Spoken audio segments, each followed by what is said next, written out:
Hello everyone, welcome to Microwave and Radar Engineering lecture series. Today in this session we will discuss the one of the most important in the microwave engineering, which is nothing but the waveguide. So this is the one of the most important device which is used to transmit the electromagnetic waves or the microwaves from one place to another place in the equipment. So there are very wide applications of the waveguides almost in every micro generators, or we can say transmitters, receivers, these waveguides are used. So in previous session we have covered the basics of microwaves, that is its wavelength, its frequency range, also the applications of the microwaves. One of the major application of the microwaves is in the military purpose or in the radar, where is radar is a radio detection and ranging device. Also it has numerous applications in the medical field, in the consumer electronics also. The most popular example is of microwave oven.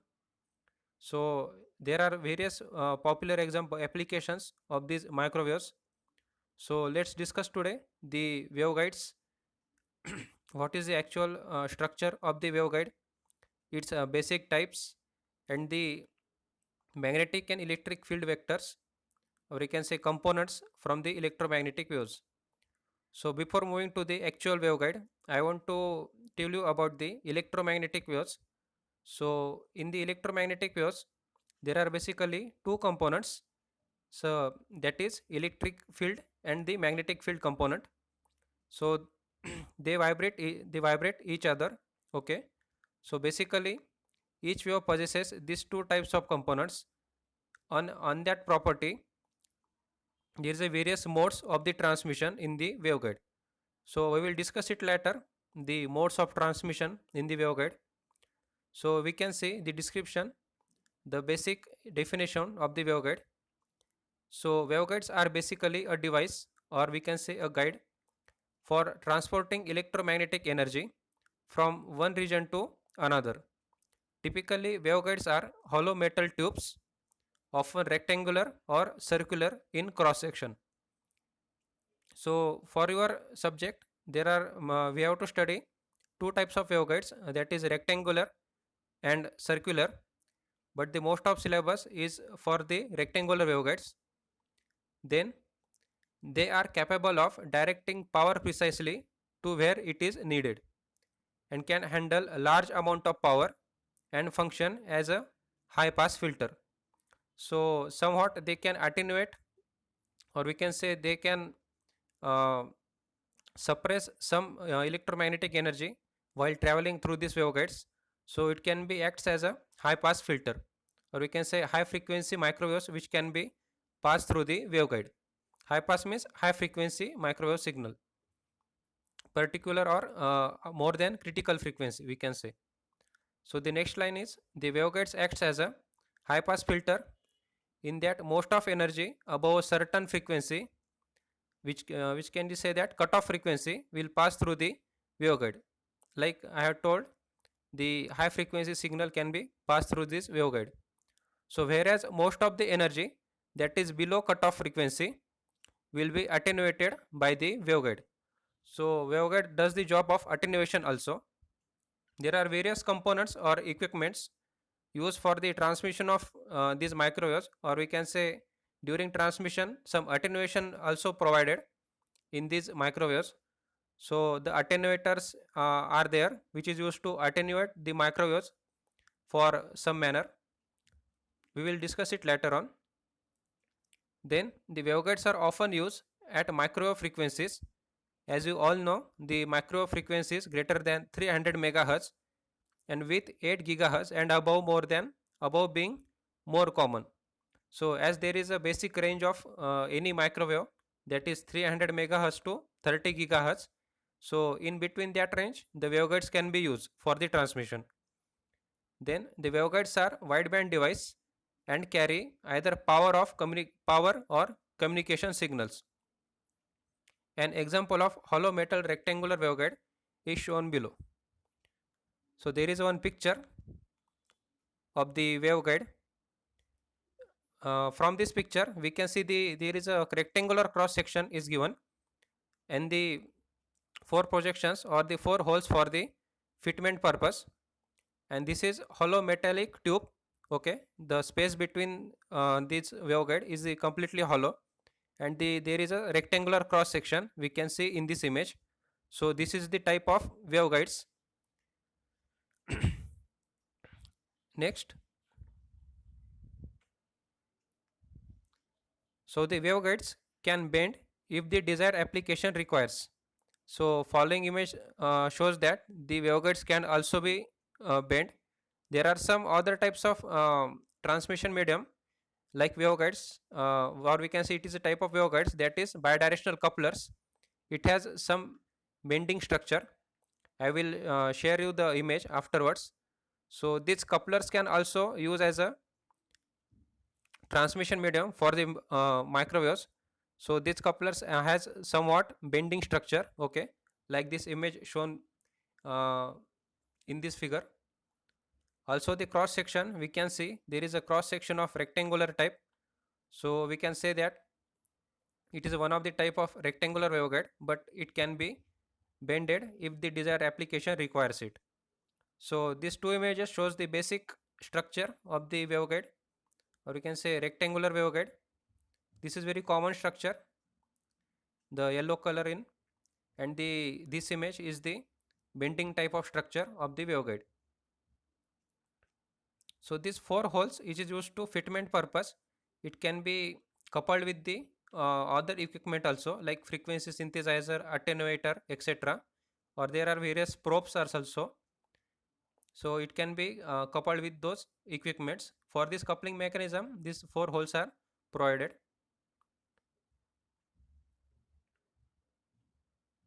Next, the advantages of waveguides. So there are various advantages of waveguides. One can see in the description. The waveguides are easy to manufacture.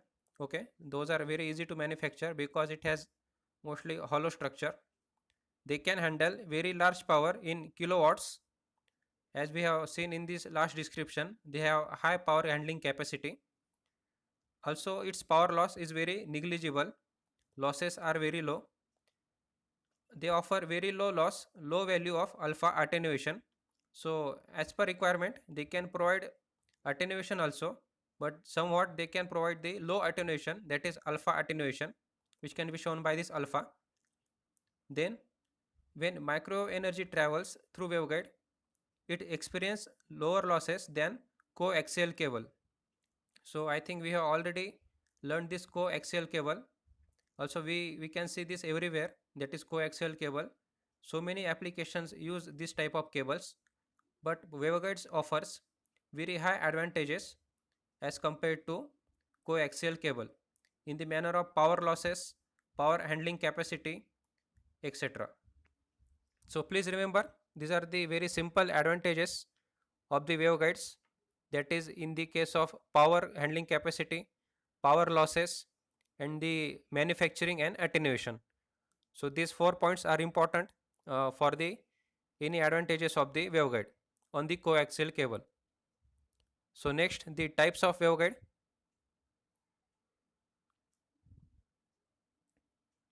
So basically there are five types are given.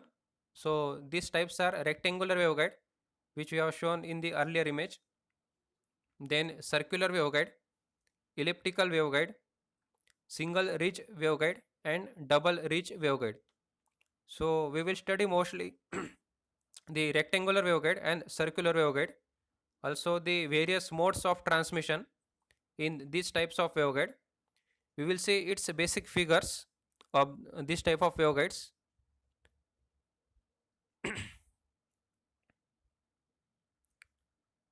So these types of waveguides given in this image, that is a rectangular waveguide, circular waveguide, which can we can see its cross section.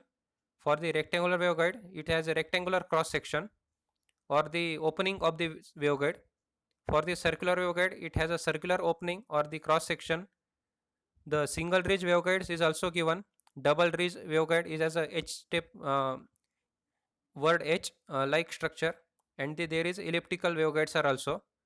So depending on the applications where the requirement of microwave is there, the waveguides are chosen, but mostly we will focus on the rectangular waveguide and circular waveguide here onwards. So please remember these five types of waveguides and this basic structure.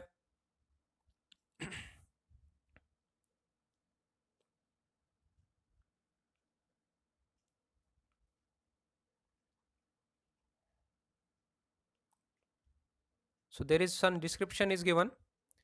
The types of waveguides shown above are hollow in the center and made up of copper walls. These have thin lining of AU or AG on the inner surface. So there are some metallic inner surface in this type of waveguides, and they are made up of copper walls. Okay.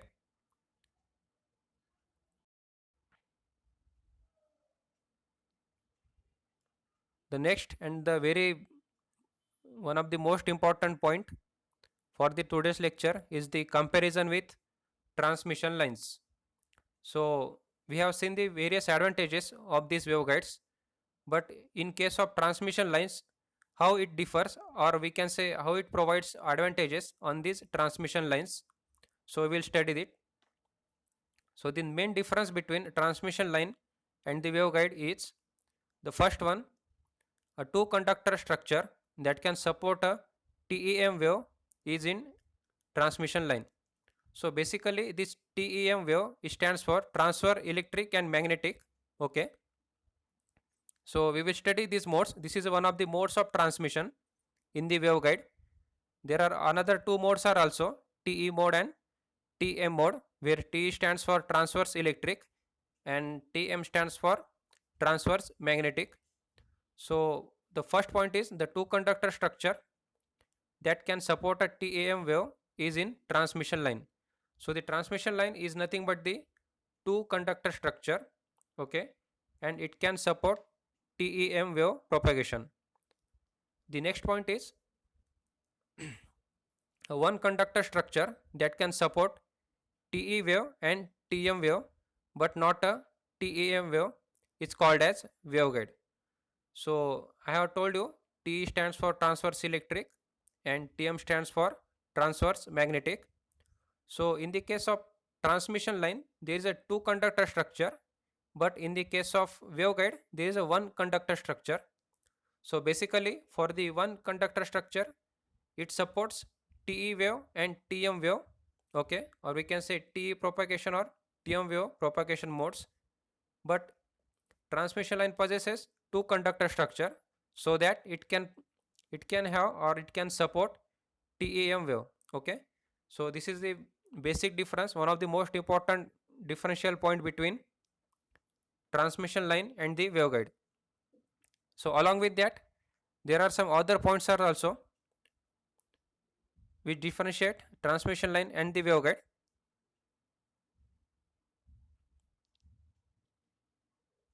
So we will quickly revise that. So the first point is, as we have seen, transmission line supports TAM wave, where waveguides can support this type of propagation, TAM propagation. So all the frequencies can pass through it. Okay, from the transmission line, it allows all the frequency can pass through it. But in the waveguides, only the frequencies that are greater than the cutoff frequencies can pass through it. That is nothing but the high pass filter. Okay, so in the transmission line, it allows all frequencies to pass through it, but waveguides acts as a high pass filter, so only the frequencies above the cutoff frequencies can pass through it. Then the transmission line is the two conductor structure and the waveguides is the one conductor transmission. Next point is, in the transmission line, reflections are less. In the waveguides, a wave travel through the reflections from the walls of waveguide. So for the transmission line, there are very less reflections, but when the wave propagates through the waveguides, there are so many reflections along the walls of the waveguide.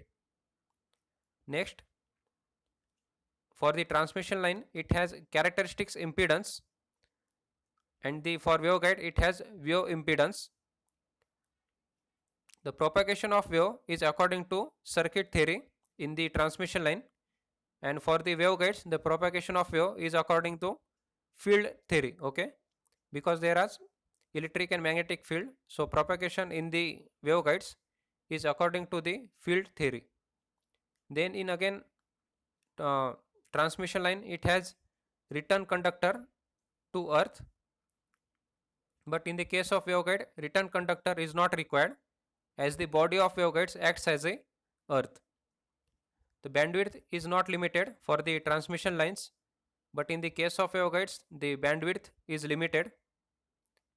In the case of transmission lines, waves do not disperse, but in the case of waveguides, wave gets disperse.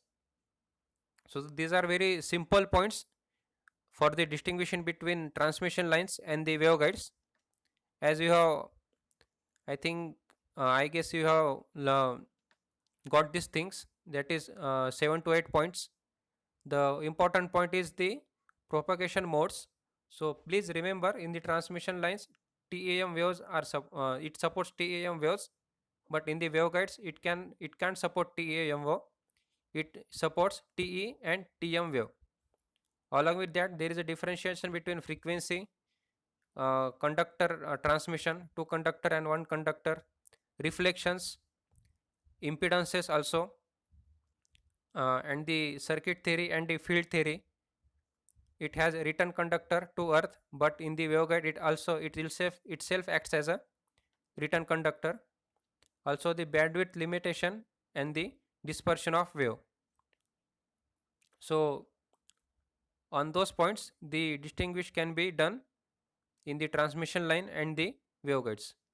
So I think it is the one of the most important point for the today's lecture.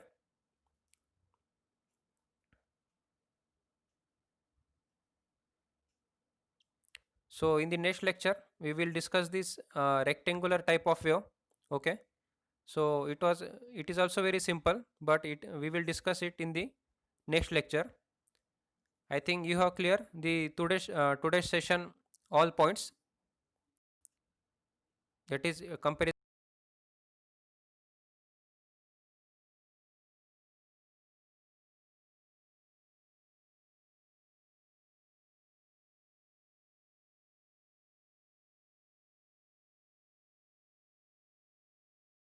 between modes of propagation between those waveguides. Thank you.